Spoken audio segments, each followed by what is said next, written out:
Hi friends, welcome to my channel. ఈరోజు brown rice ఎలా వండాలో తయారీ విధానం చూద్దామండి. ఈ బ్రౌన్ రైస్ 4 గంటల సేపు నానబెట్టుకోవాలన్నమాట. రైస్ అన్నది ఈ రైస్ 4 గంటలు నానబెట్టుకున్న తర్వాత చూడండి కొద్దిగా నాననట్టు మనకి ఎలా కనిపిస్తుందో అప్పుడు బియ్యం కడిగేసుకొని శుభ్రంగా కొంచెం మంచినీళ్ళు అనేవి వేసుకొని పొయ్యి మీద పెట్టుకోవాలన్నమాట. స్టవ్ ఆన్ చేసుకొని కొంచెం చూడండి అవి కొంచెం బాగా పొంగొస్తున్నప్పుడు చూడండి బియ్యంగానే ఉన్నాయి. దీన్ని మాత్రం చాలా సేపు ఉడుకుతుందండి. ఇది నానబెట్టకపోతే మాత్రం ఇంకా గంటల కొలది అలాగా ఉడికించాల్సి ఉంటుంది అనమాట.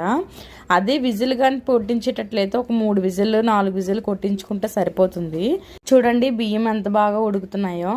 ఇది మాత్రం పొంగుది అలా తీసేసుకోవాలన్నమాట. తీసుకున్న తర్వాత బాగా ఉడికించుకోవాలి.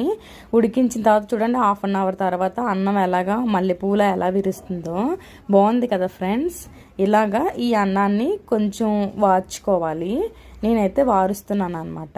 చూడండి వార్చుకొని అయిపోయింది కదా. తీసి ఈ బ్రౌన్ రైస్ని ఒక ప్లేట్లో సర్వ్ చేసుకొని పప్పు అన్నం వేసుకొని తింటే చాలా బాగుంటుంది ఫ్రెండ్స్. ఈ వీడియో నచ్చితే లైక్ చేయండి, షేర్ చేయండి, కామెంట్ చేయండి, సబ్స్క్రైబ్ చేయండి. Bye friends.